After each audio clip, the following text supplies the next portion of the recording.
Hello friends, welcome back to RGM online classes. RGM preparation YouTube চ্যানেলের রোজ রাত 8টার special WBP ক্লাসে তোমাদের সকলকে জানাই স্বাগত।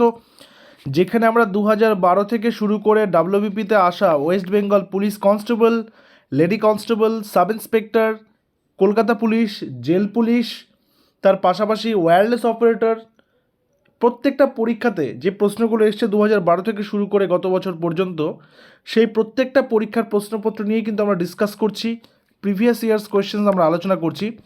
এবং একটা বিষয় সেটা তোমাদের প্রত্যেককে জানিয়ে রাখতে চাই যে আমাদের এই যে 2012 থেকে শুরু করে এই গত বছর পর্যন্ত প্রত্যেকটা প্রশ্নপত্র পর্যালোচনা করতে গিয়ে যে জিনিসটা আমরা দেখতে পেয়েছি সেটা হলো প্রচুর কোয়েশ্চেন্স কিন্তু বারংবার কমন এসছে, রিপিট এসছে।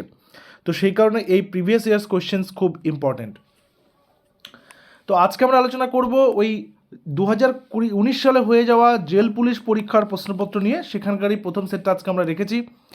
তো আজকে সেটা প্রথম প্রশ্নই রয়েছে, 2022 সালে কমনওয়েলথ গেমস অনুষ্ঠিত হবে কোথায়? যেহেতু এটা 2019-এর প্রশ্ন, তাই 2022-এর কমনওয়েলথ গেমস কোথায় হবে সেটা জানতে চেয়েছে।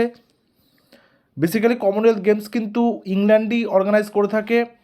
তো যারা যে সমস্ত দেশগুলোকে ইংল্যান্ড একটা সময় কলোনি করে রেখেছিল বা যার উপরে মানে উপনিবেশ তৈরি করে রেখেছিল, সেই সমস্ত দেশগুলো পার্টিসিপেট করে এখানে। তো এই 2022 সালে কমনওয়েলথ গেমস কোথায় হবে সেটার উত্তর সেই বছর অনুযায়ী ছিল ইংল্যান্ড। তো আমাদেরকে মনে রাখতে হবে কারেন্ট অ্যাফেয়ার্স 2023, 24, 25 আমাদেরকে রেডি রাখতে হবে, ঠিক আছে? 3টা বছর রেডি রাখতে হবে। নেক্সট বলেছে পেন্টিয়াম নিচের কোনটির সাথে সম্পর্কযুক্ত? Micro processor, hard disk, DVD, mouse. সঠিক উত্তর মাইক্রো প্রসেসর। আজকে তোমরা কিন্তু এই সেটে ইংরেজি কোয়েশ্চেনও পাবে। ম্যাথস আর জেআইগুলো আমরা আলাদা রেখেছি, সেগুলোর আলাদা করে ক্লাস হবে। এবং জেনারেল স্টাডিজের সাথে ইংরেজি ক্লাসটা কিন্তু ঢুকিয়ে নিয়েছি এখানে। ক্লাস বলতে যে কোয়েশ্চেন্সগুলো এখানে দিয়েছে সেই মোতাবেক করে নিয়েছি। তো এখানে পরপর দুটো কোশ্চেন তোমরা পাচ্ছ। কী বলেছে? Find the correctly spelled word, মানে সঠিক বানানটা খুঁজতে বলেছে। জুরিসডিকশন, এই কোয়েশ্চেন নাম্বার 4 হচ্ছে এই অংশটুকু। এটার মধ্যে সঠিক বানান কোনটাতে রয়েছে সেটা তোমাদেরকে দেখতে হবে। সঠিক উত্তর যেটা হবে সেটা তোমরা নিচে লাইভ চ্যাট অপশন অথবা কমেন্ট সেকশনে অবশ্যই জানাবে। তো এই প্রশ্নের সঠিক উত্তর option number C, jurisdiction. JURISDICTION, jurisdiction. আচ্ছা, নেক্সট কি রয়েছে? অ্যাক্সিডেন্ট। নেক্সট রয়েছে নাম্বার 5, অ্যাক্সিডেন্ট। এই যে 4টা অপশনের মধ্যে কোনটা সঠিক অ্যাক্সিডেন্টের স্পেলিং? কোনটা হবে সঠিক উত্তর? সঠিক উত্তর হবে অপশন নাম্বারে ACCIDENT, অ্যাক্সিডেন্ট। ঠিক আছে, ACCIDENT, অ্যাক্সিডেন্ট। নেক্সট প্রশ্ন, গীত গোবিন্দ বা গীত গোবিন্দম যার অনবদ্য সৃষ্টি তিনি হলেন কে? জয়দেব, কালিদাস, বাণভট্ট নাকি ভবভূতি? গীত গোবিন্দ বা গীত গোবিন্দম, গীত গোবিন্দ বা গীত গোবিন্দম। সঠিক উত্তর অপশন নাম্বারে জয়দেব। পরের নাম্বারে আসি। দেখো, পরের নাম্বারে যাওয়ার আগে একটা কথা বলে রাখি, আমাদের কিন্তু ডাব্লিউবিপির সমস্ত প্রিভিয়াস ইয়ার্স কোয়েশ্চেন্সকে সলভ করে রেডি করা আছে 2012 থেকে শুরু করে একটা পিডিএফের মাধ্যমে। তার পাশাপাশি 2023 এবং 2024-এর সম্পূর্ণ কারেন্ট অ্যাফেয়ার্সের পিডিএফও রেডি করা আছে। 25টা এখনও রেডি করা হয়নি, কারণ 25টা সময়টা আরও একটু কিছুটা অতিবাহিত হলে আমরা সেটাও রেডি করব। তো তোমরা কিন্তু এই সমস্ত পিডিএফগুলো আমাদের কাছ থেকে একসাথে পেয়ে যেতে পারো। 9564345236 এই হোয়াটসঅ্যাপ নম্বরে তোমরা হোয়াটসঅ্যাপ করবে ডাব্লিউপি পিডিএফ লিখে। ফিজ অনলি 99 পে করে তোমরা কিন্তু এই পিডিএফগুলো সংগ্রহ করে নিতে পারো এবং বাড়িতে নিজেদের মতো করে প্র্যাকটিস শুরু করতে পারো। নেক্সট বলেছে মাইক্রোসফট ওয়ার্ড নিম্নলিখিত কোনটির উদাহরণ? Microsoft word input device, application software, operating system নাকি প্রসেসিং ডিভাইস? মাইক্রোসফট ওয়ার্ড নিম্নলিখিত কোনটির উদাহরণ? সঠিক উত্তর option number B, application software. নেক্সটে আসবো, the train had left before I dash station. এখানে একটা টেন্সের কাজ আমাদেরকে দেখতে হবে। এখানে সাবজেক্ট হচ্ছে দ্য ট্রেন, হ্যাড লেফট হচ্ছে ভার্ব। এটা কোন টেন্সে আছে? হ্যাড প্লাস ভার্বের থার্ড ফর্ম, হ্যাড প্লাস ভার্বের থার্ড ফর্ম যখনই থাকবে, হ্যাড প্লাস V3 যখনই থাকবে, তখন সেটা হচ্ছে পাস্ট পারফেক্ট টেন্স। ওকে, তো the train had left before I dash station.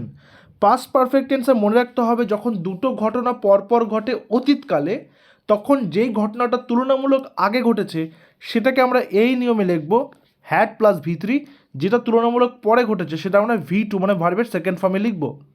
একটা উদাহরণ আমি বলতে পারি যে ডাক্তার আসার আগে রুগীটি মারা গেলেন। তাহলে এখানে কোন ঘটনাটা আগে ঘটলো, ডাক্তার আগে আসলো নাকি রুগীটা আগে মারা গেল? তাহলে রুগীটা আগে মারা গেল, তাহলে সেটা আমি লিখতে পারতাম এভাবে, the patient had died before doctor came, তাই না? তাহলে এখানে কি করব, যেহেতু কেম করলাম ভার্বের সেকেন্ড ফর্ম, তাহলে এখানেও আমাকে ভার্বের সেকেন্ড ফর্মটাই নিতে হবে। তাহলে ভার্বের সেকেন্ড ফর্ম এখানে কি আছে, রিচেস, রিচড, ওয়াজ রিচিং, তাহলে অবশ্যই সেটা কিন্তু হয়ে যাবে অপশন নাম্বার সি, রিচড। তাহলে এখানে আমার গোটা সেন্টেন্সটা কি দাঁড়াচ্ছে, যে the train had left before I reach the station, আমার স্টেশনে পৌঁছানোর আগে ট্রেন চলে গেছে। নেক্সট বলেছে choose the correct prefix. Prefix মানে কি, একটা মূল শব্দ আছে তোমার কাছে, আমি ধরে নিলাম অনেস্ট, অনেস্ট মানে সৎ, তাই তো? একটা প্রিফিক্স মানে হচ্ছে তুমি আগে কিছু একটা বসাবে যেটা নতুন একটা শব্দ তৈরি করবে। তাহলে আমি এখানে ডিস করে দিলাম, ডিজ, তাহলে কী হয়ে গেল, ডিসঅনেস্ট, তাহলে ডিসটা হচ্ছে প্রিফিক্স। আবার একই রকমভাবে মনে করো এখানে মূল শব্দটা হচ্ছে অনেস্ট, আমি এর শেষে কিছু লিখবো, তাহলে একটা নতুন শব্দ তৈরি হবে, আমি লি করে দিলাম, তাহলে হয়ে গেল অনেস্টলি, তাহলে এটা হচ্ছে সাফিক্স। তাহলে প্রিফিক্স শব্দের সামনে বসবে, সাফিক্স শব্দের শেষে বসবে। তাহলে এখানে গ্রেসফুল আছে, তাহলে প্রিফিক্স কি বসাতে হবে, ডিসগ্রেসফুল, আনগ্রেসফুল, ইনগ্রেসফুল নাকি এনগ্রেসফুল? কারেক্ট অ্যান্সার কি হবে? কারেক্ট অ্যান্সার হবে ও গ্রেটফুল, যেহেতু আছে তাহলে হচ্ছে option number B, ungrateful, graceful নয়, গ্রেটফুল আছে, তাহলে কৃতজ্ঞ গ্রেটফুল, আনগ্রেটফুল মানে অকৃতজ্ঞ। ওকে, নেক্সটে আসি, touching the sky with glory, এটি কাদের নীতিবাক্য বা কাদের মোটো? ইন্ডিয়ান নেভি, দেখো স্কাই যেহেতু বলেছে তাহলে আকাশের সঙ্গে যুক্ত, নেভি তো জলের সঙ্গে যুক্ত, ইসরো, ইসরো কি, ইসরো কিন্তু আমাদের দেশের এক গর্ব, ইন্ডিয়ান স্পেস রিসার্চ অর্গানাইজেশন, যেখানে মহাকাশে একের পর এক বিভিন্ন রকমের সফলতার সঙ্গে করছি আমরা। ইন্ডিয়ান এয়ার ইন্ডিয়া নাকি আইএএফ? আইএএফ মানে Indian air force, air India হচ্ছে একটা মানে কোনো উড়োজাহাজ বা কোনো কিছু কোম্পানির নাম, কিন্তু আইএফ হচ্ছে আমাদের দেশের প্রাউড, আমাদের দেশের গর্ব, সেটা কি, ইন্ডিয়ান এয়ার ফোর্স। এবং এই যে শব্দটা, এটা কিন্তু গীতার 11তম অধ্যায় থেকে নেওয়া হয়েছে, শ্রীমদ্ ভগবদ্ গীতার 11তম অধ্যায় থেকে নেওয়া হয়েছে। নেক্সট আসবো, find the correctly spelled word, আবার সঠিক বানানটা দেখে লিখতে হবে। অ্যাগ্রেসিভ, অ্যাগ্রেসিভ, চারটে অ্যাগ্রেসিভ আছে, কিন্তু কোন অ্যাগ্রেসিভটা সঠিক অ্যাগ্রেসিভ সেটা আমাদেরকে দেখে নিতে হবে। সঠিক উত্তর option number C, AGGRESSIVE, aggressive. ঠিক আছে, next, select the appropriate meaning of the following idioms and phrases. Idioms and ফ্রেজেসের অ্যাপ্রোপ্রিয়েট মিনিংটা কি? কি আছে ইডিয়মটা, in hot water, in hot water, in hot water মানে কি, দেখে তো মনে হচ্ছে গরম জলের মধ্যে, তা কিন্তু নয়, এখানে অ্যাকচুয়ালি হচ্ছে ইন হট ওয়াটার মানে যখন কেউ কোনো বিপদে পড়ে, যখন কেউ কোনো সমস্যার মধ্যে পড়ে। ঠিক আছে, তাহলে option number C, trouble with someone, trouble with someone. ঠিক আছে, লোকসভায় সভাপতিত্ব করেন কে? Prime minister, president, speaker, vice president. লোকসভা মানে লোয়ার হাউস, যেটা যেটা লোয়ার হাউস, সেই লোকসভার সভাপতিত্ব কে করেন? তিনি হলেন স্পিকার। কিন্তু এটা যদি রাজ্যসভা থাকতো, রাজ্যসভার সভাপতিত্ব কে করেন? উপরাষ্ট্রপতি। উপরাষ্ট্রপতি আমাদের বর্তমানে কে রয়েছেন? স্যার মানে শ্রী জগদীপ ধনখড়, তাই না? আর রাষ্ট্রপতি কে রয়েছেন? Shrimati Droupadi Murmu. Next, Microsoft power পয়েন্টের সর্বোচ্চ জুম পার্সেন্টেজ কত? পাওয়ার পয়েন্ট যেটা পিপিটি আমরা করি কি না, পিপিটি ফাইল যে করি না, পাওয়ার পয়েন্ট যেটা, সেই পিপিটির সর্বোচ্চ জুম পয়েন্ট কত? কত পার্সেন্ট পর্যন্ত জুম করা যাবে? 400, 150, 100, 600? সঠিক উত্তর অপশন নাম্বারে 400। মাইক্রোসফট পাওয়ার পয়েন্টের সর্বোচ্চ জুম পার্সেন্টেজ হচ্ছে 400%। অপশন নাম্বার এ।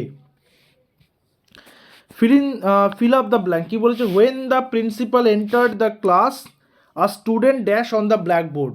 যখন প্রিন্সিপাল ক্লাসরুমে প্রবেশ করলেন, a student dash on the blackboard, একটা স্টুডেন্ট সেই সময় লিখছিল। মনে রাখতে হবে, যখন কোনো একটা কাজ ইন মোশন আছে, যখন কোনো একটা কাজ ইন মোশন আছে, তখন সেটাকে বলবো continuous tense.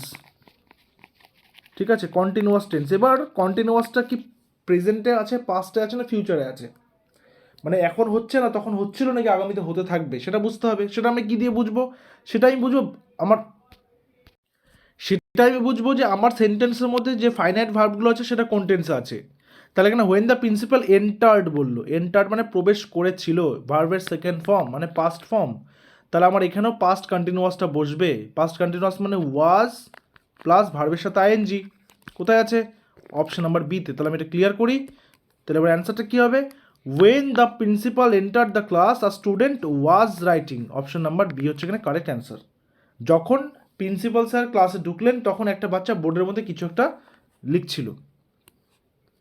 Next question, Columbus dash America.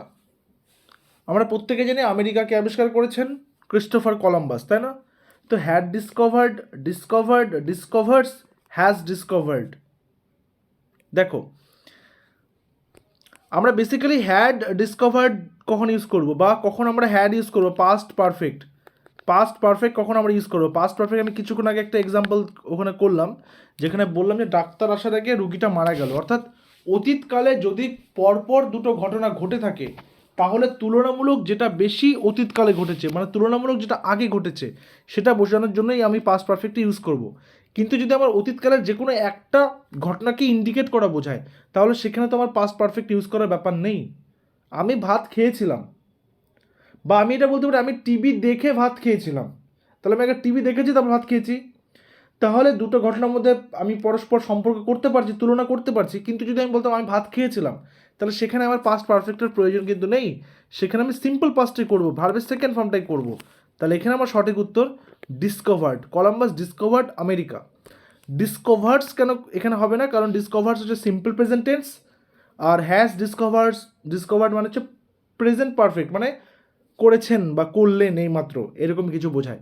ঠিক আছে, তাহলে এখানে আমার সঠিক উত্তর হয়ে গেল অপশন নাম্বার বি, ডিসকভার্ড। নিম্নলিখিত কোন দুটি পৃথিবী অপেক্ষা সূর্যের নিকটে অবস্থিত?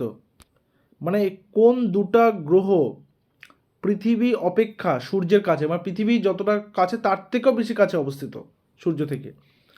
শুক্র, বুধ, নেপচুন শুক্র, বৃহস্পতি বুধ, মঙ্গল শনি। দেখো, আমরা যদি সোলার ফ্যামিলিটাকেই ডিসকাস করি, তাহলে আমাদের কি আসে? আমাদের প্রথমে আসে বুধ, তারপর আসে শুক্র, তারপর আসে পৃথিবী, তারপর আসে মঙ্গল, তারপর আসে বৃহস্পতি, তারপর আসে শনি, তারপর আসে কি ইউরেনাস, নেপচুন, তাই না?